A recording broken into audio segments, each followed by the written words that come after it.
What is good, ladies and gentlemen? Welcome to another SK Wealth Academy podcast. Kill your ego for a more rewarding life. Now, this podcast was actually inspired by my martial arts students because I just started them with sparring sessions.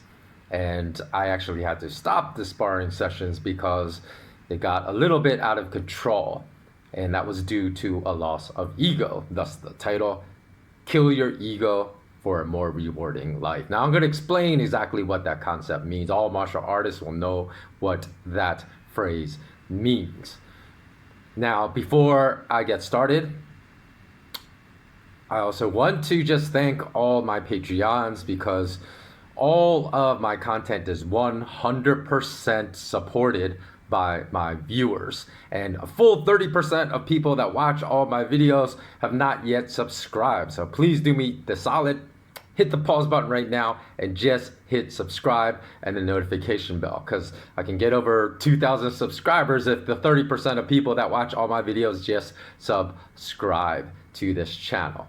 So subscribing really will help my channel grow, will help my content reach more people. And if you're watching this particular video and you find my content valuable, that is one easy way for you to ensure that I continue producing this content for free. Okay, so let's get started. Now, in this process of ego, I've often spoken about people that shine very brightly, because nobody that emanates a lot of light has not gone through the depths of hell. Let me just repeat that phrase, because a lot of people don't understand this concept either. Nobody that emanates a lot of light has not gone through the depths of hell, because the only reason they shine so brightly is because they have seen a lot of darkness in their lives. Now, so many people are willing to talk about the light, but not about the periods of darkness in their lives, and that's all we see. And we, in response, we say, oh, I wish I could be like him, I wish I could be like her. And we don't know about the darkness and periods of hell they've been through. Even for my Patreons, right? Sometimes I talk about my struggles in life in my life hack podcasts that I give you if I feel you can benefit from my lessons I've learned during my struggles. But I only put maybe about 30% of my struggles and darkness out there. Now, I don't put all my flaws, all my pain, all my suffering, all my insecurities for all of you to see. Why? Because I haven't fully learned to kill my ego as of yet. I still have too much ego, even though I likely have far less ego than the average person. Now, I tell my students, my martial arts students, that is, not my SK Wealth Academy students, because I have yet to launch that platform. I tell my martial arts students, and for those of you that don't know, my ranking, my black belt is in Aikijitsu. That's why I trained. I've also trained in Kyokushinkai Karate, and I've trained in some more esoteric forms like Bakwa and Manseikan Aikido. Although, you know, a lot of people just rag on Aikido. I just trained in that just for a few months while I was in Japan. It really is a truly effective art form as a form of self-defense. However, I would say you need to be about third dan black belt for it to be really effective. Because I have sparred using my Aikijitsu, which is more of a mixed martial arts type of fighting, some second dans in just Aikido, and have had really very little problem in defeating them. But once you become like third dan or higher, which is third degree in those art forms, it can be very effective.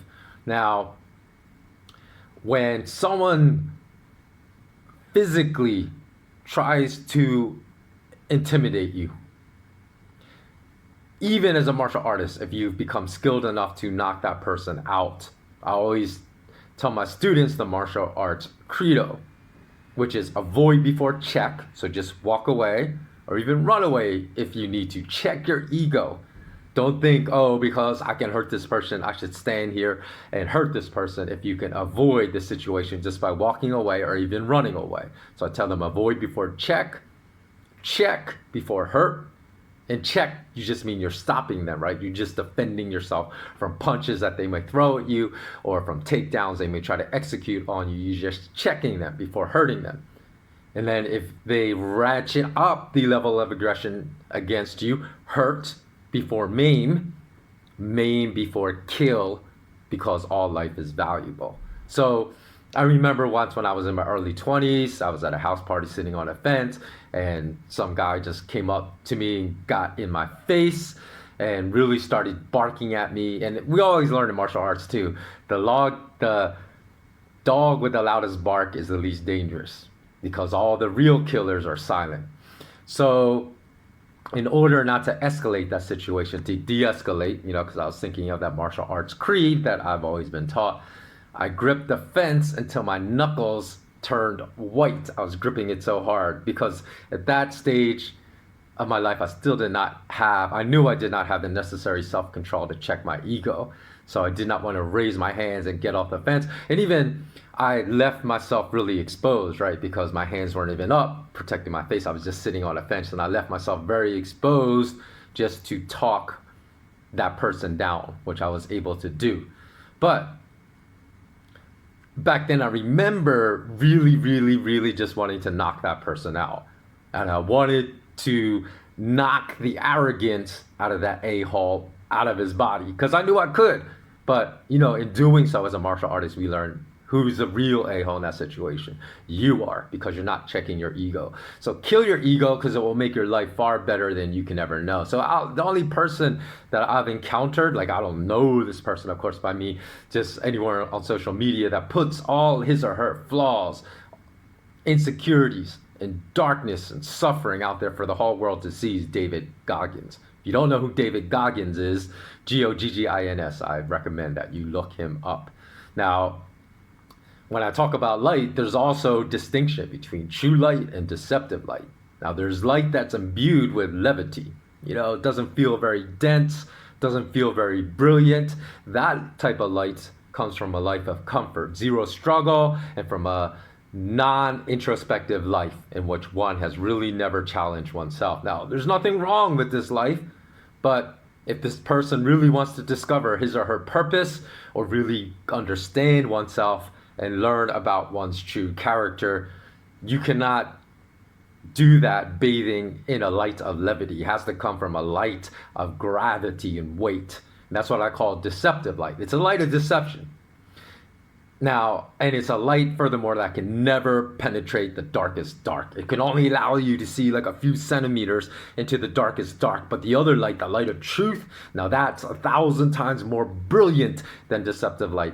It's a light forged from the struggle and darkness of human life that can not only penetrate the darkest dark, but it will cause the darkness to disappear. And that light, because it has been created in the deepest chambers of life pressures, just like a diamond, it's brilliant. It represents true north. It's light that has been distilled and purified from all impurities through the struggles of life. And that is the light that comes from killing one's ego, going through that struggle, crawling in the mud to emerge on the other side to find out what's on the other side. Because far too many of us are too scared to find out what's on the other side.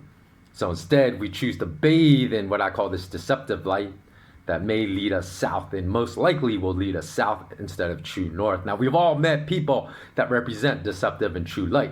Deceptive light can still be attractive, but it's that kind of light where you're attracted to someone, but deep down in your gut, you just don't trust that person.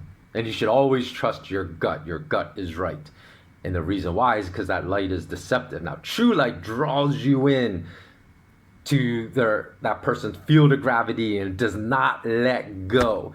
And the further you're drawn in by that light becomes so hot that you may even become a little uncomfortable, because that fire that this person has burning in their belly just becomes too hot. And so this discomfort, however, is not a discomfort born out of distrust like the other one. When I said you are attracted to someone that emanates deceptive light, you feel distrust for that person. There's something off. You don't really, in your gut, you don't trust that person. The type of discomfort you feel when in the presence of someone with that emanates true light is the fact that their truth is so strong that it urges you to find your own truth.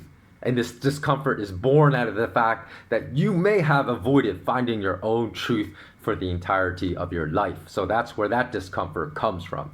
Now, if we don't kill our ego and we never try to expand our mind, which will be a topic of an upcoming SK Wealth Academy podcast, because there's going to be a series of 5 of these consecutive podcasts that are very well connected. So I recommend you watch them all. It started with the Bitcoin conundrum. It started with what soaring NFT prices reveals a financial house of cards. That's the third one. That's the second one. This is the third one. The fourth one, which is going to follow this one, or maybe we'll come 2 podcasts later, is going to be about the topic of how most of us choose enslavement for the entirety of our lives, simply because the pathway of confronting our ego and killing it is uncomfortable. And most of us, we like to dwell in comfort in our lives, not in a place of discomfort.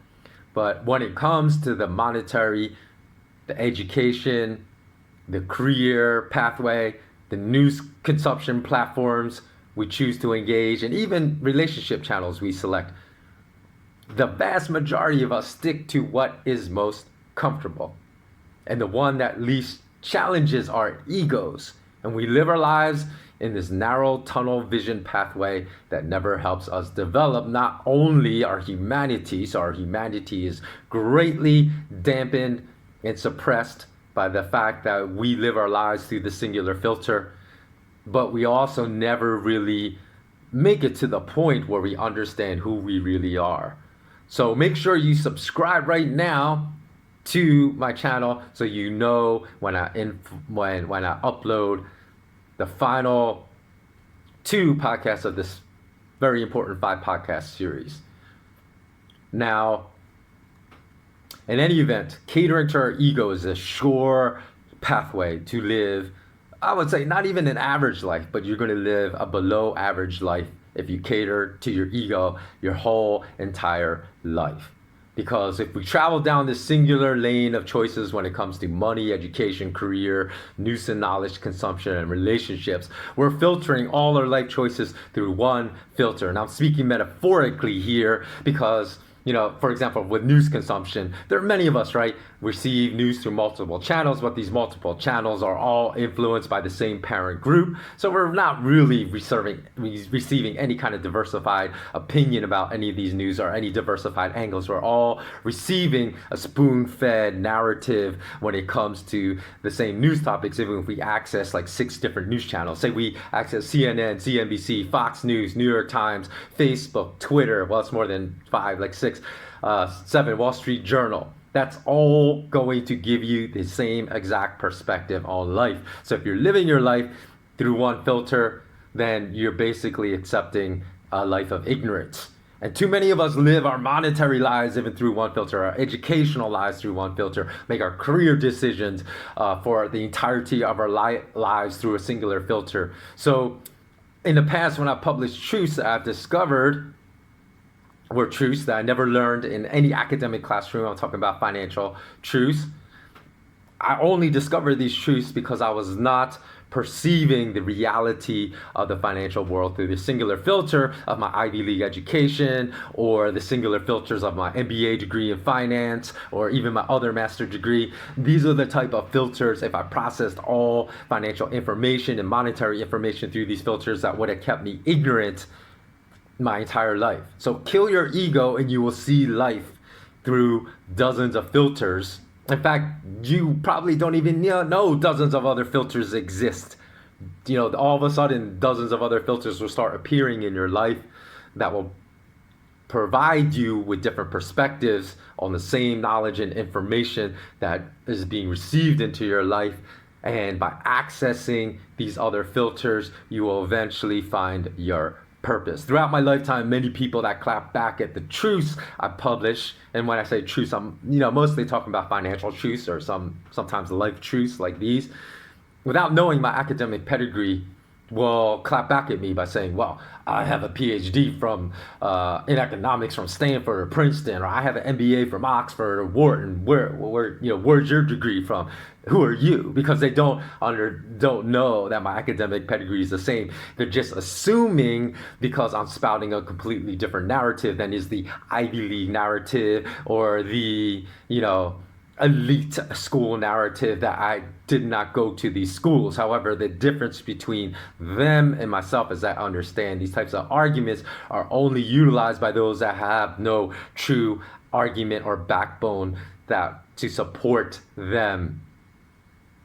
Because someone today could still have a very high academic pedigree, but yet be uneducated and ignorant. And if you are an educated person, you will definitely understand that statement. Now, with my martial arts statements, students, I told you that this entire podcast was inspired by them because I just started them in sparring sessions with one another, because there's no way you can learn to fight as a martial artist if you don't spar, because you have to learn timing, you have to learn how to assess and predict when kicks and punches are coming. So you have to learn to look at certain anatomical areas of the body to understand when your opponent's going to throw a kick, throw a punch, and then the timing. There's no way to learn that timing without fighting. But of course, since they're starting, I'm not having them start at 100%.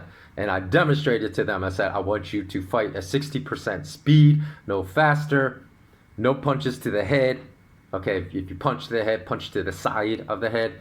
And the fact is, because they're teenagers, they just have too much ego. My instructions go out the door as soon as they're struck, because their ego takes over as soon as they're struck, right? You're struck hard in the chest, or, you might get like a liver shot or something like that, not one that will knock you, down, but because we're only punching at 60%, but one so hard enough that it hurts, then all of a sudden with teenagers, ego takes over. They don't abide by my 60% speed rule. They start throwing wildly. And not only that, all their technique goes out the door. They start fighting like it's a street fight.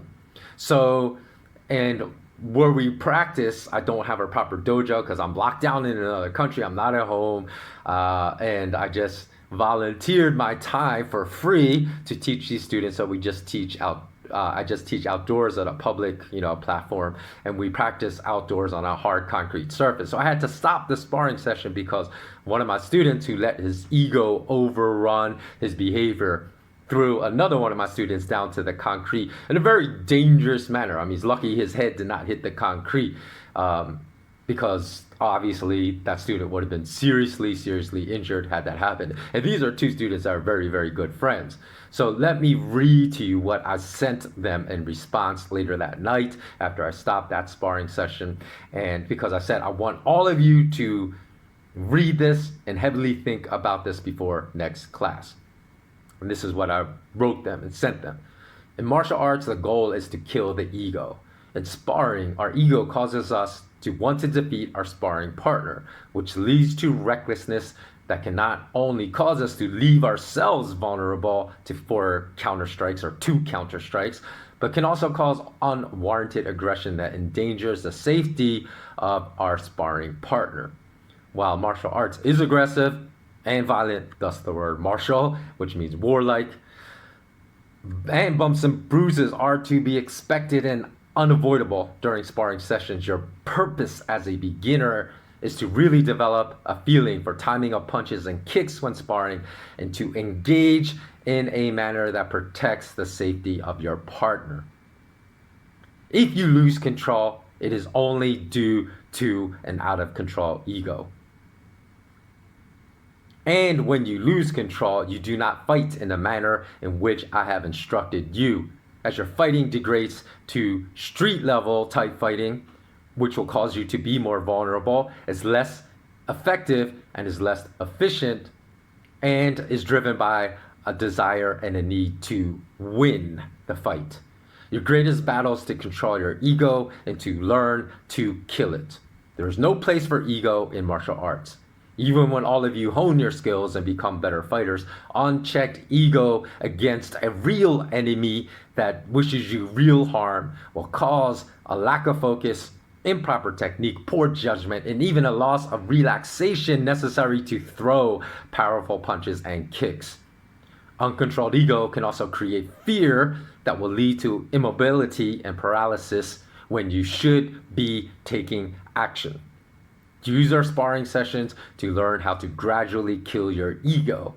Understand, confidence and ego are not the same. Confidence is a valuable asset in defeating an opponent. Ego is not. If struck during sparring, do not get angry. Or if your initial reaction is to be angry, focus on your breathing, remain calm. An experienced fighter will know how to use your anger against you if you express your reaction in anger to find vulnerabilities in your defense and counter-strike with great effectiveness and efficiency. Instead, take a step back, take a couple of deep breaths, in and out, and calm your mind and reset your emotions. To become an accomplished martial artist, you must learn to master your emotions. The only way you can do this is to learn how to effectively kill your ego. Now, that was most of what I wrote to them. I think there's one other paragraph. And when I wrote that, I said, okay, this will make a great podcast. And I'm giving you a little extra bonus material other than just that one statement I sent out to my students. And I've actually been thinking of how I'm going to reel them in, because as teenagers, they're still going to be wild. I know that they still have a lack of control over their ego. So what I'm going to do is I'm going to compress the range in which they have to spar. So I'm going to compress it within like a 2x2 meter square.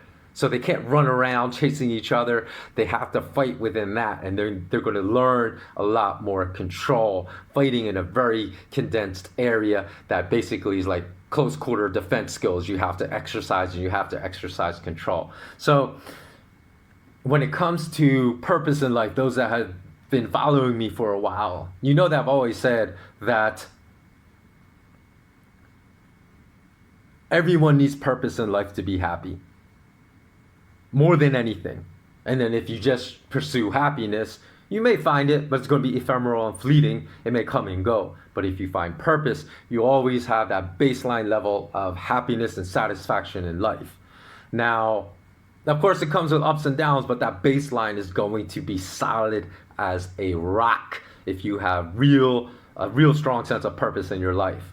And it should be, this purpose in your life has to be solid. It has to be so notable that you would be willing to die to accomplish your purpose, both in a metaphorical sense and in a literal sense.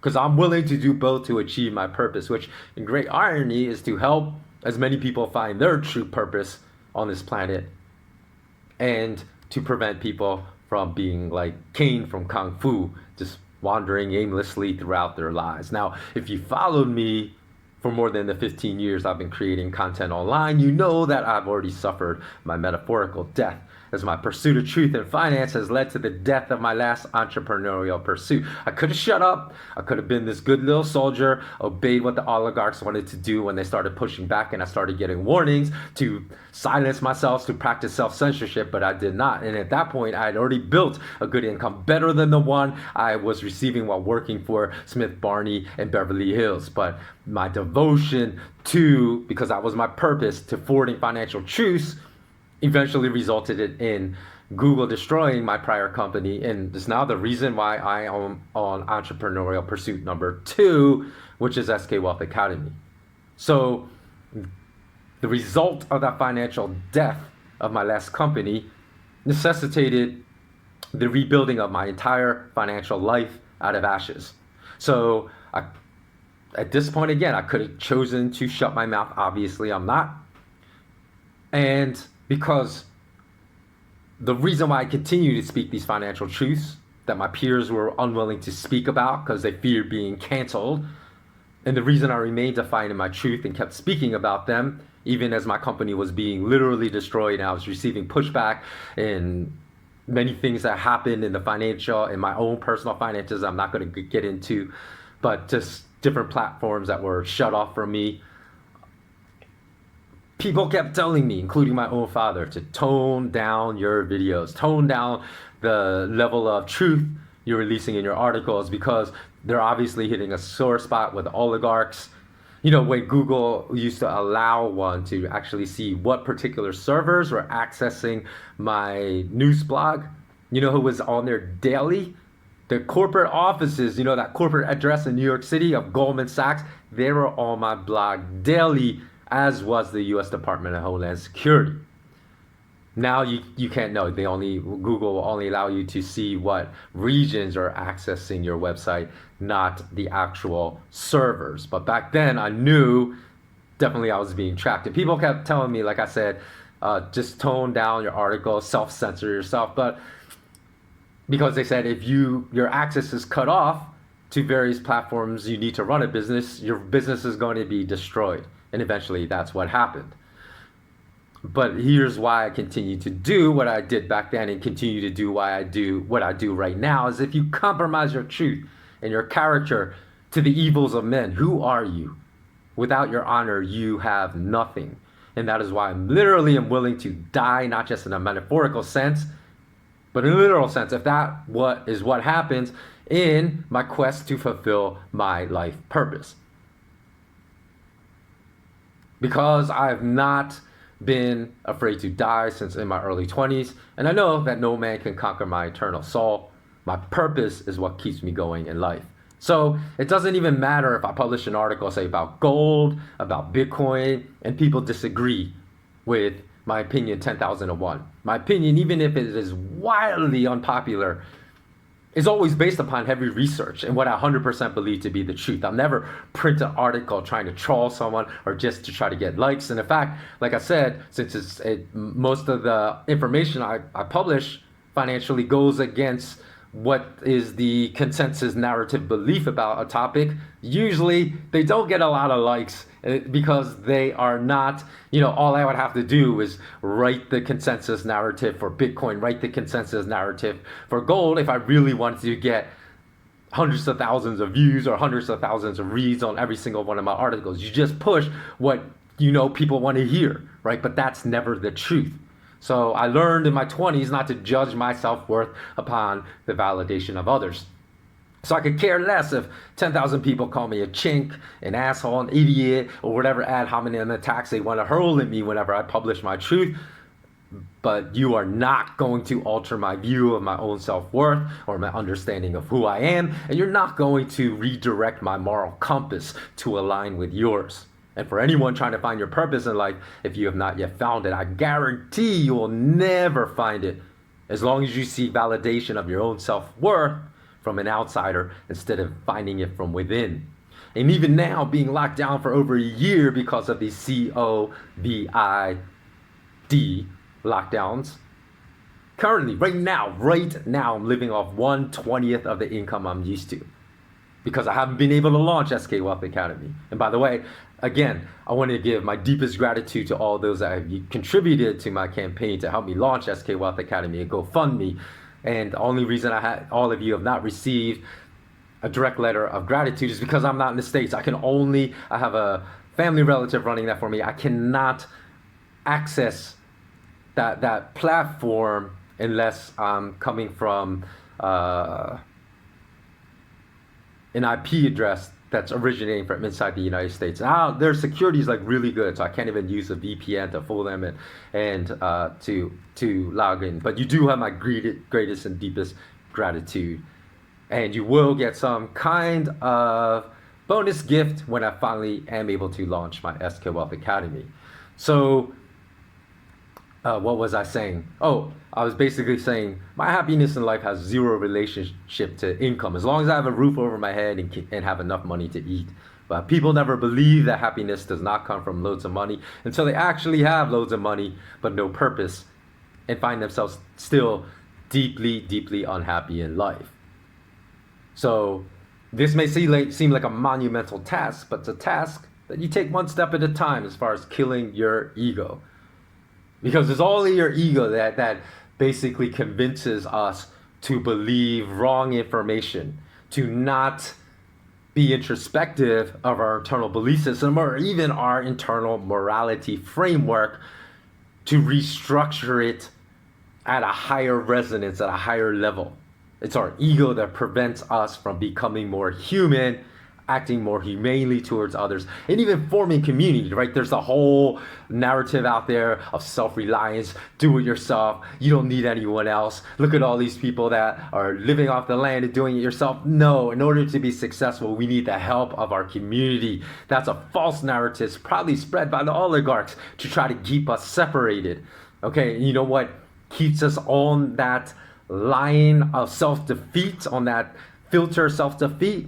Is our ego. So kill your ego and you will find that your whole world will become brighter. So I hope this message has resonated. Please do me this one solid and pass this message on to everyone you know. Send this link if you feel it will help them. That's all I ask. Because as you know, I'm not making any money off of this video. So I might make like 4 cents, right? So I'm not doing this for the money. And in fact, I really dislike making these videos. I really do dislike participation in social media. And I wouldn't do it at all if I did not feel like this video, even if it reaches one person and helps one person be, just significantly alters their life, that's enough for me. So this is why I do it.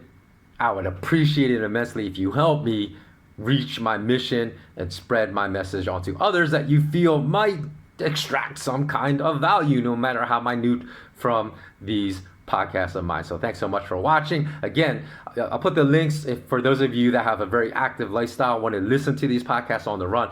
You can get free, absolutely free. There's no subscription fee, downloadable MP3 files, and my Podbean podcast. So I'll put the link below there, and that way you can listen to it while running, you can listen to it while working out, you can listen to it while riding the subway, going to work, or driving to work.